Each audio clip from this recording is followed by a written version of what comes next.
Good morning. Welcome to the third and final day of Dreamforce. My name is Ryan Davis. I work in the consulting organization here at Salesforce.com based in San Francisco. Within consulting, I actually specialize on our PRM product line. So PRM being both our partner portal and Salesforce's Salesforce capability. On behalf of the two other speakers joining me here on stage today, thanks for joining us for our session on managing direct and indirect sales seamlessly. So I am obligated to kick off the presentation with our safe harbor statement.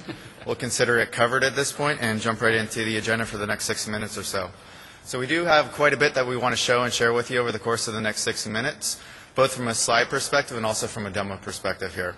So I'm going to spend just a minute or two covering the session itself in terms of the overview before handing it off to our first speaker from Pitney Bowes to share with us the Pitney Bowes story in terms of how they're actually using our PRM product, how they've incorporated their direct sales channel from an SFA perspective into their partner processes.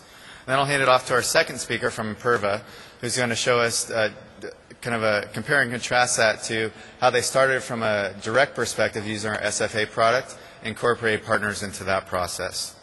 And then we do actually anticipate having about 5 to 10 minutes left toward the end of the session.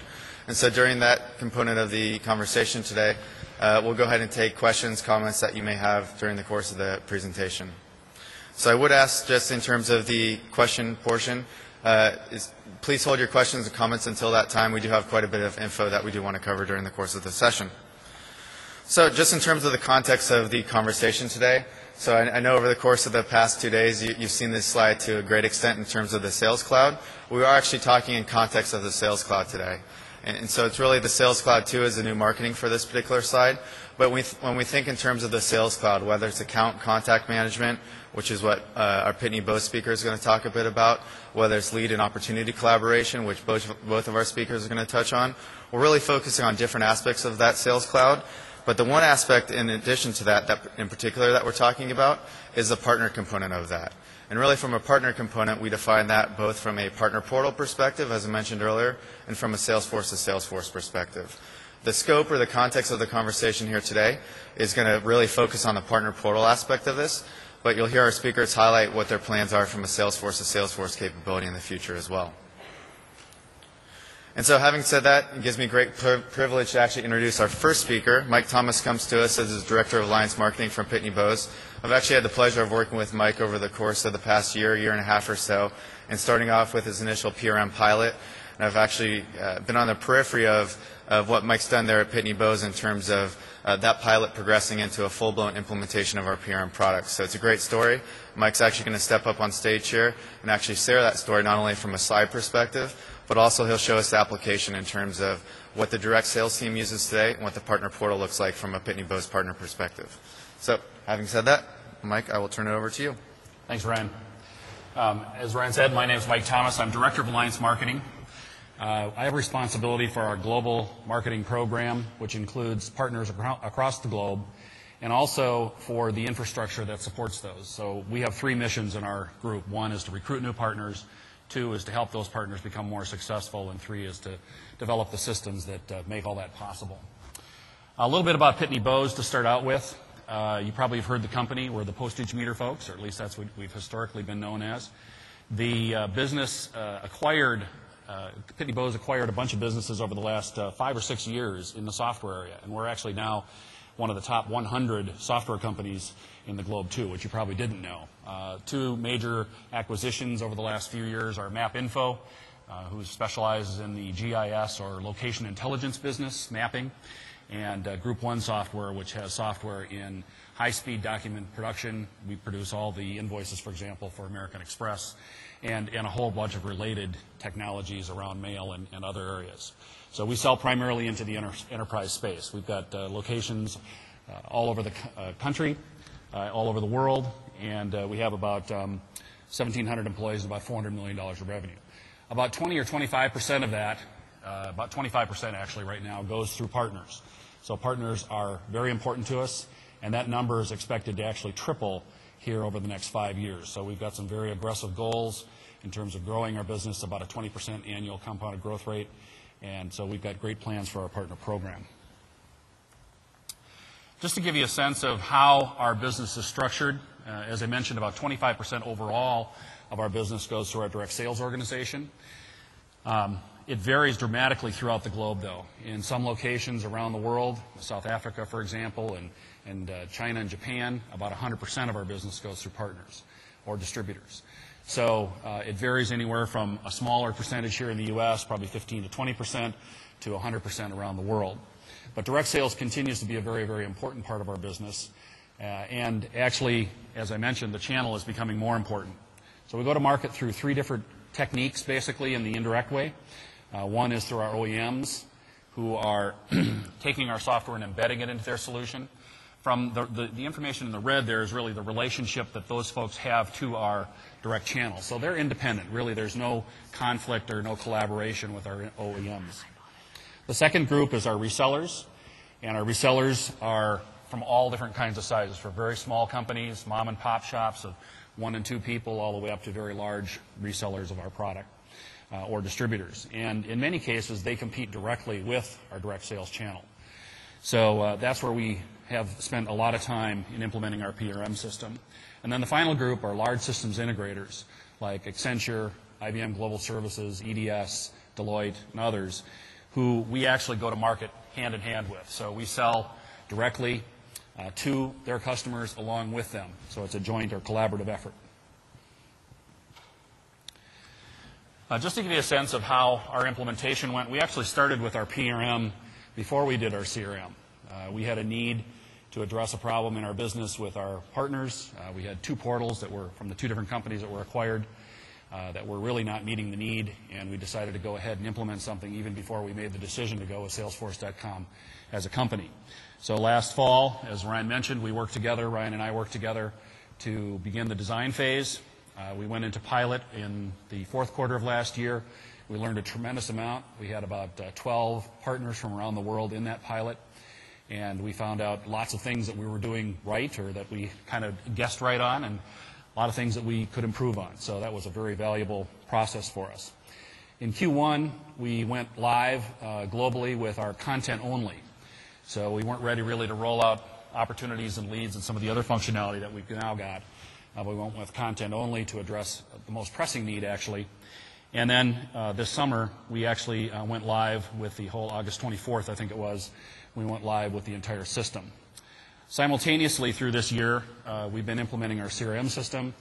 We've been working on that actually since late last year, and then went live with that April 10th, and implemented service cases and those kinds of things in August of this year. So now we have a 360-degree view of the customer: service, sales, marketing, both from the partner and from the direct sales standpoint.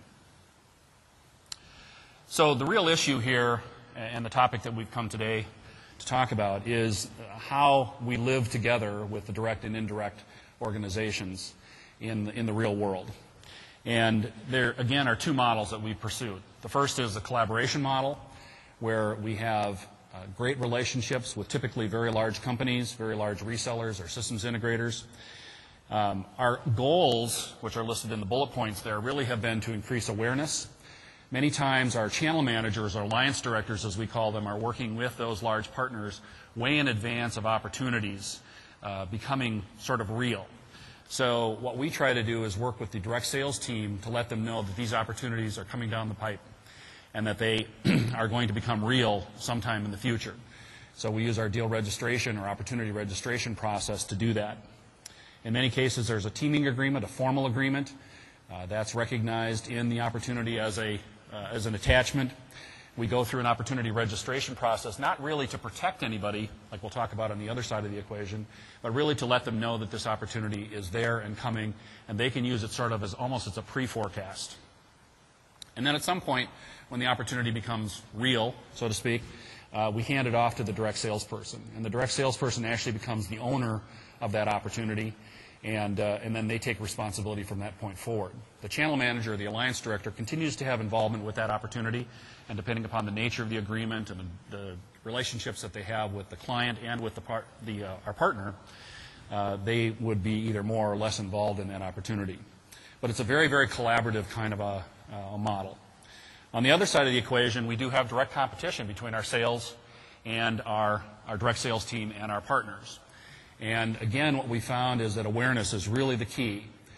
We've in the past waited till the last minute in many cases to have people address the issue of competition or the fact that there's two entities in the same opportunity, and really haven't done a very good job of managing that. So what we try to do is get that opportunity into the system as quickly as possible, either by the partner or for the partner by the channel manager, and then get it through the registration process where we're actually entering the deal, getting it approved by the direct sales manager, who would theoretically be the competitor in that case, and then the partner has an exclusive right to that opportunity for about 6 months, and that can be extended if we want. So the sales manager, the direct sales manager, and his team or her team understands that there's an opportunity out there that they can't go after directly, and in many cases it does turn into a cooperative relationship at that point. So there's lots of great things that the technology has really done for us to help improve that relationship between our direct and indirect sales organizations. Just a little bit of a detail how we managed to set up the accounts. We made a decision early on that accounts would be owned only by people within our organization, only by employees. So our partners don't own any accounts from the account ownership standpoint. So if it's a direct account, the direct salesperson owns the account. If it's a partner account, actually the channel manager owns it, and then we have a little field underneath the owner ID that lets everybody know that that is a dedicated partner account. And then the other model, of course, is when we're sharing it. And there are both a direct rep, typically as the owner, and then we use the account team's capability to recognize the sharing of that account and the context related to it. One of the things that we worked very hard on is making sure that the information that was available to the teams was the appropriate information. So we have a lot of internal information, proprietary information that we consider is very exclusive to us and we didn't want to share. So we use the page layouts and the record types to actually manage that information. And then the other thing that we had to address is how do people get access, how do our partners get access to new accounts? And since they don't have the right to go in, they don't own accounts, they don't have visibility to them, what we did is we created a little process where we use workflow, or actually approval processes, to submit a new account. So they actually create the account on their side, they submit it for approval, and it goes to a data services group. And that data services group either validates that that account exists and then assigns them to the account team, or they create the account for them and assigns them to the account team. So we've managed to eliminate or reduce significantly, at least, the amount of potential data duplication. In this whole process, we found that we had to trade off a lot of different things. And I had lots of discussions with Ryan and many other people to try to figure out what was the right balance between the various choices that we had. So one of the things that they said we wanted to do was maintain control of or access to or control access to the proprietary information or the exclusive information to us. And we also wanted to make sure that opportunities were only visible to the appropriate people. So it's happened in the past, believe it or not, that our direct sales team is aware of an opportunity and has actually gone and poached it, I'll call it. And I'm being a channel guy, so I'm probably being a little bit hard on those folks. But we really didn't want the channel team's opportunities that are exclusive with partners to be visible to the direct sales team, and certainly didn't want it the other way. We didn't want partners going out and sort of trolling for opportunities in the system and being able to look at things that they could potentially go and compete against us with. So we made sure that we had the account ownership or opportunity ownership model very well in hand before we went forward. One of the things that we've had to struggle with in the lower left-hand corner there is the channel managers and the amount of work that they've had to do. And we're still refining that model. We really haven't got it down yet. But I would say that we are getting better and finding ways to automate the addition of accounts and setting up of a new partner. So when a new partner comes in, they may have relationships with 10, 20, 30, 50, 200, 250 different accounts. And having to have a channel manager go in and add those individually and add sales teams is just not a tenable situation. So we're working on ways to make that a lot more easy for everybody. And then the last thing is we made a decision early on that partners wouldn't have access to the account information from a read-write standpoint. So if there's any edits or updates, they have to submit today an email, and we're looking at ways to improve that also. So let me just jump into the the demo here real quickly. Let me just show you, first of all, this is our home page, and when partners come in, they actually log in through the home page. Those of you that have implemented the partner portal may be very familiar with that kind of ugly little box that shows up, and I just didn't find that acceptable. So what we did is, I'm sorry, pushed the wrong button here. I want to be in partners. So what we did is we created a little partner login page, and we're actually going to use this real estate to also promote things. So we built our portal and the whole website for PB Insight on a content management system. So we can actually go in as alliance managers and then teams within the alliance group to change this content. So we're going to use this to promote various things, new features that are coming up. But this is where they log in. And when they do, they log in and they get to this screen right here. So log in. This is actually information from one of our partners, John Tinker. John works for a company up in the Northwest, and you can see that we've implemented a lot of the capabilities, leads, opportunities, contacts, accounts. I'm going to go in and show you the inside view. So this is the account Paycar Parts Division, and you can see that we've got things like the type of customer they are, whether they're a bronze, silver, gold, in other words, the value to us. There on the left-hand side, there's some other information that we consider relatively proprietary. And so what we did is we changed the page layout, and we made that information much simpler, and we eliminated all that proprietary information. So in this case, the account is owned by the partner. That is, they have exclusive access to it. So this field here in the upper right-hand corner, Schlosser, lets us know that even though they're not the actual owner from an account record standpoint, they do have ownership of that account through the partner account record or indicator here.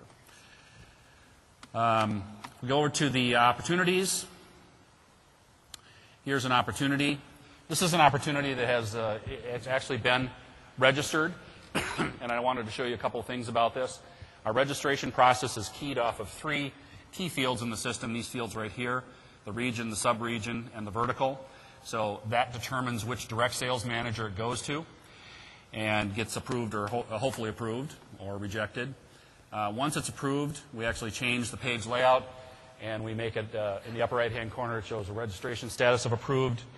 We've got some fields that also indicate whether it's registered or not. And then down at the bottom, you can see the registration, or actually the approval process, and who's been involved in it. So Chris Mossy, in this case, approved this opportunity.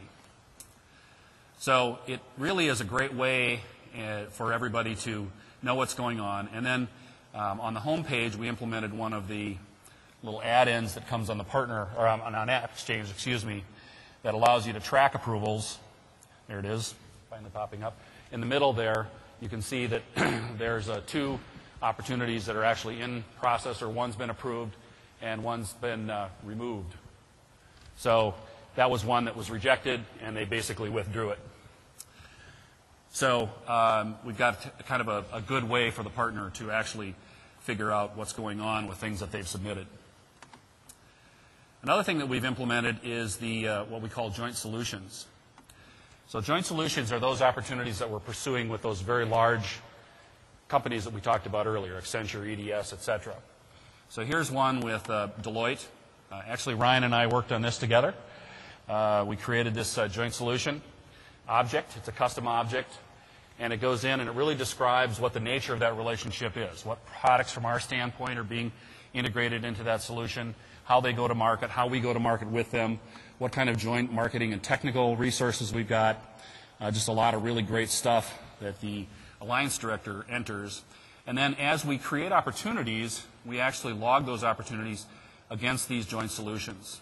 So here you see the joint solution list. I think there's 12 of them for this opportunity. And now we can go in and we can look at not only by partner, but actually by solution. So with a company like Accenture, for example, we have probably 5 or 6 now major joint solutions, and those represent literally millions of dollars. And so our sales management teams and our alliance director teams wanted to be able to track that down to the solution level and actually the opportunities that are working. This is not information that we had before, so this is a huge leap forward in terms of the information that's now available to our sales teams and our executives. Final thing I wanted to show real quickly here is the dashboard. We created a little dashboard that helps us track the information. It's kind of big, but we'll give the idea. So here on the left is joint solutions by vertical, so we can track overall how we're doing with our joint solutions. This is growing literally probably 20 or 30% a month as we do a better job of tracking this information and as we are more effective with our partners. And then you can see on the right, the pie chart to the right is also by company. And then we do the same thing on the chart for our registration opportunities. So down here, we've got opportunities registered by vertical, and then also ones that are in process by vertical, so we can kind of get an overall sense of what's happening. I think that's all we were going to cover. Okay, back to the slides.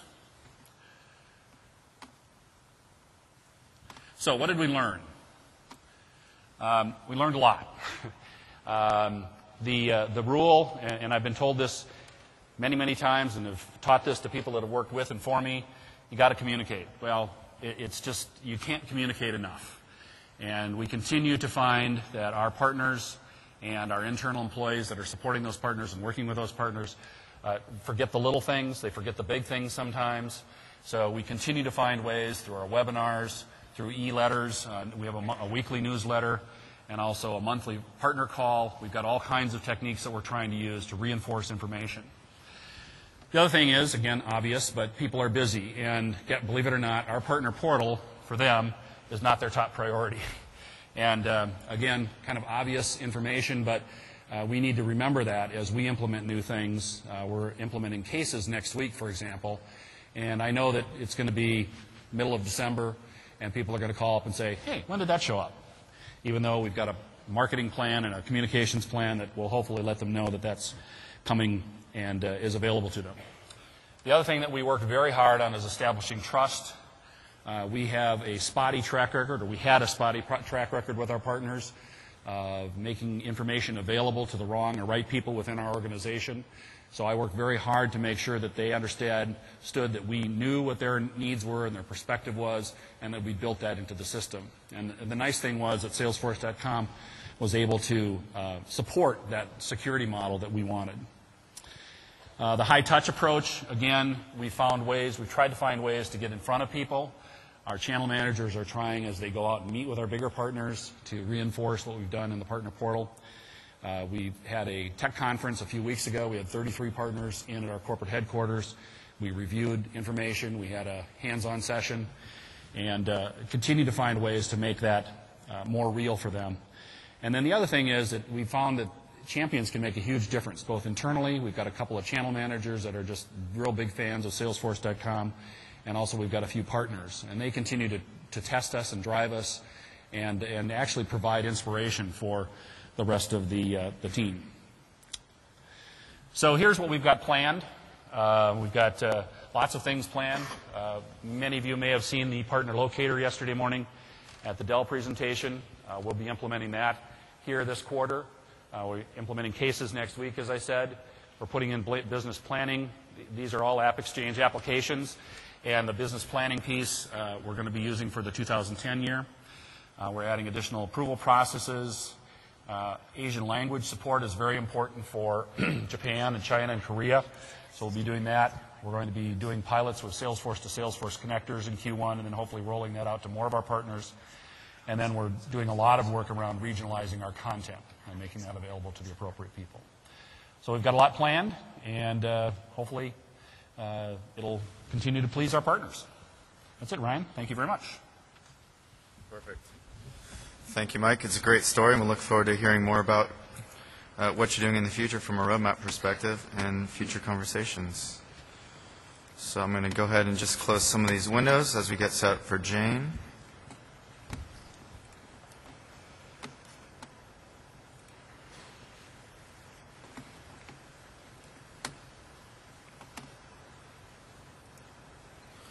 Perfect. So thanks again, Mike. I'd like to take the opportunity to introduce our next speaker. So Jane comes to us from Imperva as the Director of Channel Marketing, and we're fortunate to have Jane here. I know in working with her over the course of the past few weeks here, she's been bouncing around in terms of in high demand from EMEA, APAC, et cetera. So we're very pleased to have her here with us today, telling the story in terms of how she's managing both her direct and indirect channel and sales organizations using Salesforce and our PRM portal as well. So having said that, Jane, I'll turn it over to you. Thank you, Ryan. Hi, everyone. My name is Jane Go. I'm the Director for Field and Channel Marketing at Imperva. So Imperva is actually on the other end of the continuum, I guess, from Pitney Bowes in terms of size of company. And probably unlike Pitney Bowes, you probably have never heard of Imperva either. We are in the data security space. We actually are a leader in that space. It's a pretty niche area, but it is an area that's actually, we're seeing a lot of explosive demand and growth for, obviously, with the trends in the market of credit card fraud and other kind of data fraud and all the more stringent PCI-type regulations coming into place. So we were founded in 2002. We have about 800 customers across the world with about 4,500 more organizations across the world using Imperva as part of the MSP, Managed Service Provider partnerships that we have. We have about 200 plus employees and about 250 plus partners worldwide. We use both the SFA and the PRM products as well. And I want to talk a little bit about that. So, as I said, it's a pretty new area. It's a niche area, but it's really, like I said, we're seeing a lot of explosive growth there. So just to illustrate that, our revenues for Q3 '09 actually was 45% increase from Q3 of '08. And same in Q2 of '09, that was a 30% increase in revenue from the year previous. So we have actually been able to accelerate at this pace because we're leveraging the indirect sales channel really, really extensively. And since I joined in October last year, we have actually built out 12 new members in the channel sales and marketing team. So we're growing pretty rapidly in that area. So talking a little bit about that, we have about 50 sales reps worldwide and 250 partners worldwide. Most of our revenue does come from the partner indirect sales. Over 80% actually, which I think is probably pretty unusual for a startup. So like I said, we have been building the team to support this partner network and also building out the channel program infrastructure. And one of the things that we've been building out, obviously, is the partner portal. So Imperva is a very, very strong user of Salesforce. We breathe Salesforce.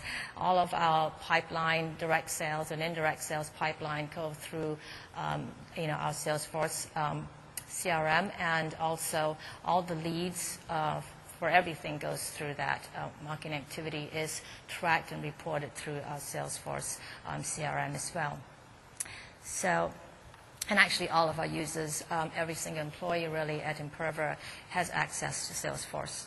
Right? So that's been around since 2003, and last year, at the end of the year, we decided that we were going to throw out the existing portal that we had, which was pretty much really a file server, in-house file server. Essentially, if you were a partner and you logged on, you just got a listing of documents in chronological order in which they were uploaded, which is not really very helpful.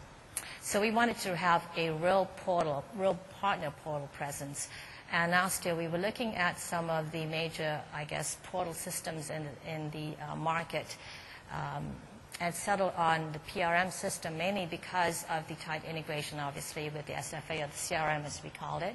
We also did a survey of our partners before we had, to kind of build the requirements. And one of the questions we asked them was what type of CRM system they used, and actually Salesforce came up on top. So we were thinking at some point that we would be able to leverage economies of scale there as we built out, the portal. So those are two of the main reasons why we went with the PRM. So like Mike, we actually went through a pretty rapid, accelerated launch here. Basically, from the time we signed the contract for the PRM in December, we launched in May. That included a pretty extensive internal user testing period of about 3 weeks, which I would definitely recommend. And that was the time we took to really socialize the portal and to make sure that the channel account managers and the sales reps were trained in order to be able to handle the deal registration leads that came in from the partners. And we then launched that pilot to the external group of about 13 partners worldwide to kind of test the system. When we went live in May, we basically activated 400 users simultaneously on the same day. And actually it went relatively smoothly because I think we had a pretty extensive testing and vetting process prior. We also did an extensive database contact clean out. It was thousands and thousands of databases. We were using Eloqua, we still do. So we had partner contacts lists there. We had obviously partner contacts lists from the original portal that wasn't really integrated. And then we had partner contacts in Salesforce. So all of these records had to be deduped, merged, and so forth. And before we actually launched the portal, we also tagged all of these partner contacts to the account reps. And I'll show you in the demo, when a partner logs in, it automatically maps to that partner's account. It has the contact information for the channel account manager and so forth. So one of the key, I guess, things that we did that I thought led to the successful implementation of the PRM project was obviously breaking it into many different subtasks. As you can see, there's deal registration, lead distribution, portal content, the external website where partners would log in, pretty much similar to what Mike showed you. We have the same login type portal page as well as on our Imperva.com site. The transition training of our internal folks as well as partners, marketing and promotion of the site, and then obviously security. Since we are a security company, we were pretty concerned about that. So all of these different areas basically had team leaders that reported into a steering committee. All of these team leaders really were responsible for managing the requirements, the rules and the processes, and figuring out what kinds of reports that they wanted out of Salesforce. So it looks like actually a big team, but it was really essentially about 4 people. Most of these buttons behind was me, really, doing all the work, really. So with someone in it, so my company is an Israeli company, so my IT person is actually in Israel.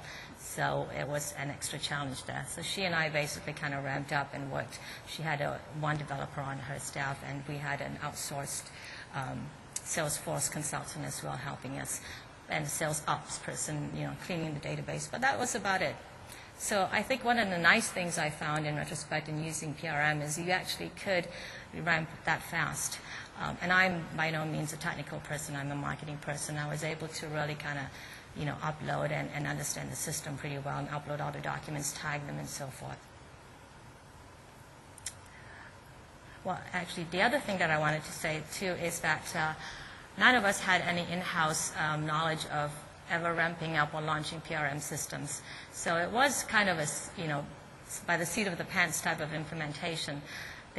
The good thing about it was rather painful, but the good thing about that was we weren't limited by any kind of preconceived ideas about what a PRM system could do. And I'll show you, I show you the demo. Our portal is pretty much customized because I would go in with a requirement and I'd ask my IT person, and she's like, well, okay, well, let me check the manual or somebody and let's see if we can do it. So that was kind of how we implemented this project. The steering committee basically has been replaced by a lead and channel council that meets on a bi-weekly basis. And that's really where we get the collaboration between the direct sales team as well as the indirect channel team. So this is basically a executive council that meets every 2 weeks from all of our VPs of sales. And we talk about different topics related to lead generation as it applies across the company. So direct leads as well as indirect leads coming from our partners, and also the partner programs that we're looking at doing. So there's very, very close collaboration really between the direct sales and the indirect sales teams. Looking at joint marketing, lead management, opportunity management, it's all pretty seamless and managed through our Salesforce CRM backend.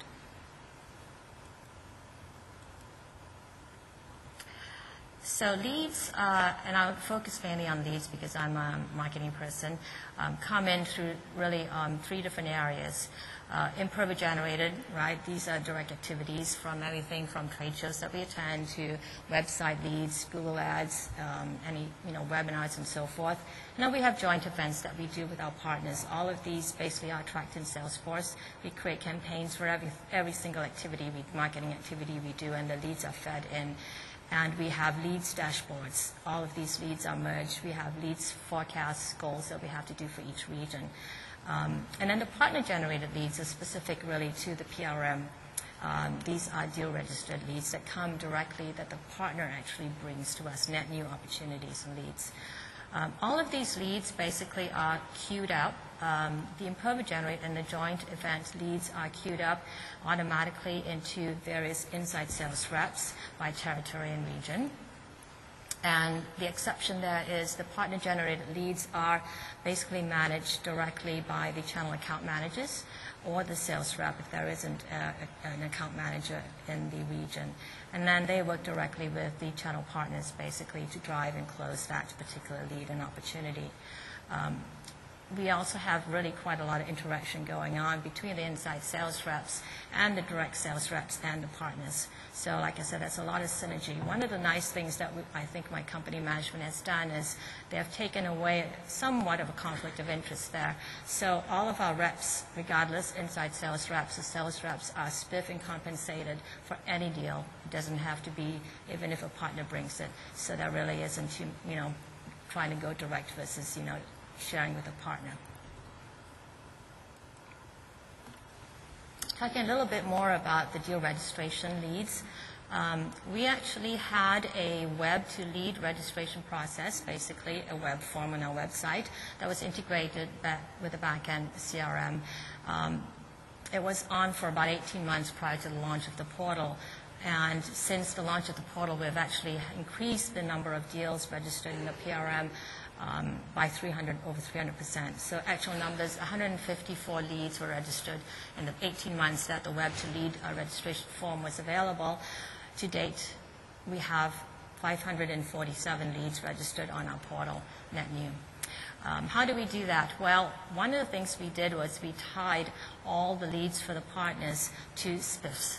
So essentially, partners have spiffs and incentives for obviously selling our products, but they won't be able to be spiffed on it unless they registered that lead via our portal. So that was one of the ways. And obviously for Improver, the value proposition there obviously is to get visibility right into the pipeline for our partners since we are so focused on the indirect channel. And we also encourage indirect partners to kind of sign up into our portal. The premier indirect partners have the ability to register deals. For those of you, obviously, who deal with the international side of the business, you'll know about this two-tier distribution process where the distributor really kind of manages a network of partners. And a lot of times you don't get the mind share, particularly if you're a small company like mine, with a big, huge distributor. So the way to get around that, obviously, is to basically have direct contact with the indirect or second-tier reseller. And this is one of the ways we try to promote that. Obviously, for the partner, the value proposition is if they register a lead through the portal, they get a margin percentage discount as high as up to 15% if the deal closes. And obviously, they get deal protection for that time that the deal is registered for up to 90 days, which means that no inside salesperson can take the deal direct or another partner. I'm not going to go through a lot of depth there. I just kind of give you a quick flow, an idea of how the flow works. So a partner submits the leads through the PRM system. Essentially, that triggers an email notification to a channel account manager or an RSD, and that's regional sales director. ISR is the inside sales reps. These leads are not seen by the inside sales rep because the lead owner is tied to the partner. And that's how we basically have visibility or non-visibility to the inside sales rep. So the channel account manager or the regional sales director, if there is an equivalent channel account manager in the region, would then review the lead, check for duplicates within the CRM backend, make sure that there's no other lead already in work for the same prospect. They would either approve or reject the request. So if it is a channel account manager, then they will flip the lead over to the regional sales director or the regional sales rep, and then the regional sales rep would work with the partner to follow and convert the lead over to the opportunity and close it. So besides getting email triggers, which is really kind of the usual way that sales folks kind of manage leads, we also do create, we have created reports for each of these of our sales reps, basically for all the deals that are registered through the partners. And this is an example of such a report.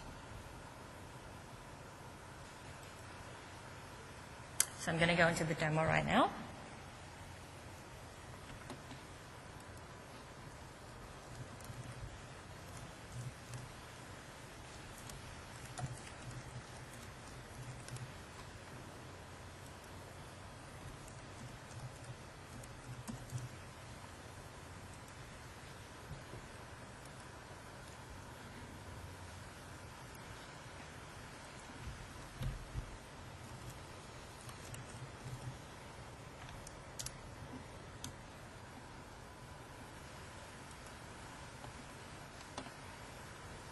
I'm logging in as one of our partners. He's one of our more prolific partners. So this is actually in our production. So as you can see, we have customized the portal quite a bit. This is our only portal. We don't have a separate content portal for our partners. I mean, this is it. So I tried to kind of put everything in terms of content as well as, you know, the functionality like deal registration in here for our partners. So the homepage basically is customized to and based on profile by geography. So an EMEA partner would see a different promotion. If there is a separate promotion, a spiff, than America's partner or an APAC partner. As you can see here, Brad Hazlitt, his channel account manager is Scott, and there's information, and basically you can just click on that link and it pulls up an email if you need to contact that person. So we have basically mapped in the back end all of our partner contacts to specific channel account managers and so forth. The other thing that's also customized is upcoming events. So an America's partner would basically see information that's specific to them. We do partner training once a month, and they can basically go in and log in and register for the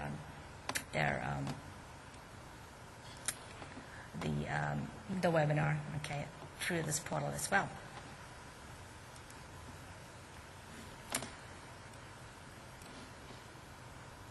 So deal registration is pretty similar to what Mike had shown you.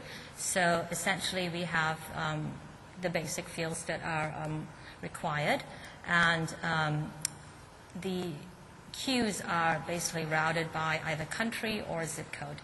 So in the international regions, the country would determine where the lead goes to. And obviously there's another level for the Americas where it's also distributed by state, because we have channel account managers for the east and for the west of the country. So as you can see, Brad has put in a lot of leads. Okay.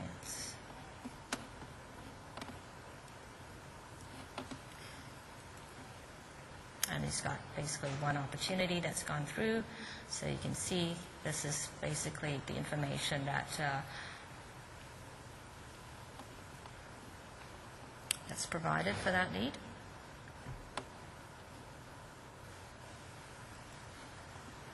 I wanted to kind of quickly show you the rest of the portal and what we have been able to do basically just really out of the PRM.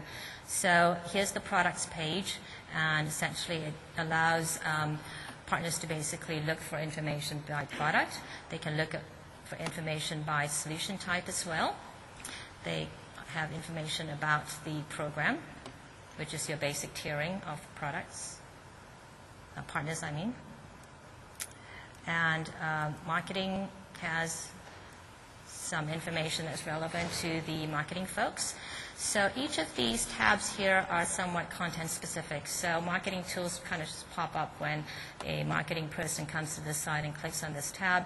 A salesperson who clicks on this tab would have a separate thing tab on this side. So these are all custom objects that we have created. They have obviously access to training. All of our webcasts are archived on this.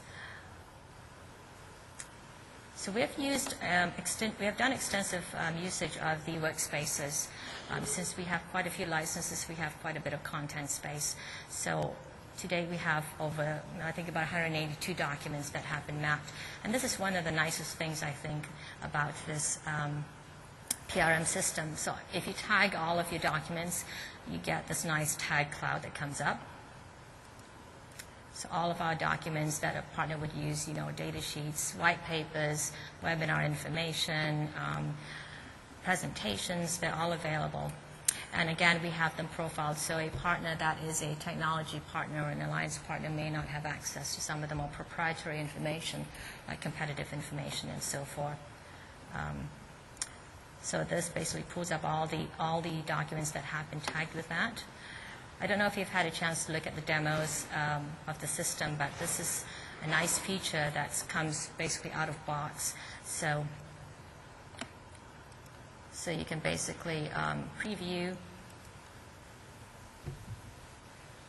a particular document before you decide if you want to upload it or subscribe to it. If you subscribe to it, then you'll get, as a partner, get notification of any changes are made to that. So one of the things that I did pretty extensively was to build the tag tree to make sure that we were able to get the right pool of data, right, when somebody does either a search for PCI or a search for some other topic. So as you can see on the left-hand side, you can tag them by products, by document type, by solution, and you would be able to define what types of tags these are, by file formats, by languages, and so forth. So it's a pretty powerful search that's kind of pretty much built in. I think that's pretty much all I have in terms of my presentation.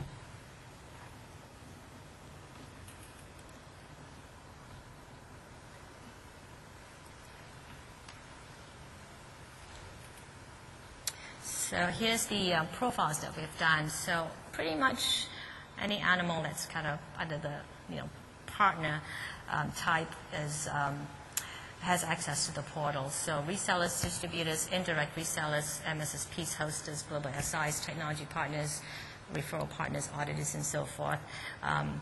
They are segmented by geo, as I mentioned. So Americas, APAC, and EMEA are now the main geos that we segment them by. For dual registration, some of them get access to it. Content is restricted for certain types of partners, and then lead distribution is one of the things that we plan to roll out, and we'll probably roll it out with just our resellers and our distributors at this point. So that's a pretty nice thing that the PRM offers you. You can actually really have very granular user groups and profiles that you can determine ahead of time and basically have that customized. So the view could really be very, very customized depending obviously on how much work you want to put into doing that. So some of the tips, I guess, that I would have learned really from implementing this project is certainly try to find somebody who has, consultant that has expertise in rolling out PRM. So while it was interesting, it was somewhat painful the way we did it. Like I said, we did a lot of can we do this? Well, I don't know, let's check the manual kind of thing. And one of the things that, looking back in retrospect now, we probably could have done better was to probably plan better for internationalization. We have a lot of custom objects in there that don't automatically translate or make use of the translation capabilities that are within the PRM right now. So we probably have to go back and fix that. Spend time getting the process right, I think, really helped us to be able to launch in such a tight frame. Obviously, everything was mapped out. The whole framework was mapped out. All the profiles were mapped out. We figured out all the privileges and how we wanted to scale down the road. Basically, we use these mock-ups really to get buy-in and socialization and review. All of these mock-ups were basically reviewed by senior management team and bought in, by our sales folks and all that. So understanding, obviously, the users and their needs, that's kind of a no-brainer. But we did an extensive partner survey to kind of figure out what type of PRM system we wanted. We asked our partners basically what kind of portals they, partner portal they liked, and what were some of the, the elements that they liked or disliked about various partner portals that they use. So that really helped us to really build our requirements. For next year, some of the things we're planning to enhance, a richer interface for our partners. So those HTML pages that you saw basically were just one flat, one page. So, and that was one of the limitations that we had in terms of in-house and capability, I guess, of doing that. So hopefully we will be able to, use Visualforce and be able to have a few more layers and a much richer surfing environment for our partners. Partner certification program, we are really maturing our partner program, so this is one of the areas we really want to kind of ramp up. So I am right now speccing out what would be an optimal online certification testing system that we can use that would be integrated with our portal. Single sign-on is something that I keep, sounding the bell on at my company, so partners don't want to have to log into 3 different, places for resources. So everything that we want to roll out, we want to have integrated through, ideally through Salesforce, right through the PRM. Lead distribution, I had all the requirements ramped up. It's really not a technical issue to be able to roll out lead distribution. The process and the devil's really in the details there. So we decided not to launch that in May because we had a lot of lead issues and cleanup that needed to be done before we could actually roll this out smoothly. And multi-language support. One of the things we're looking at is obviously being able to get our Japanese partners to register more leads and use our portal more. So that's a primary priority for us in the upcoming year. And I think that's it for me. Thank you.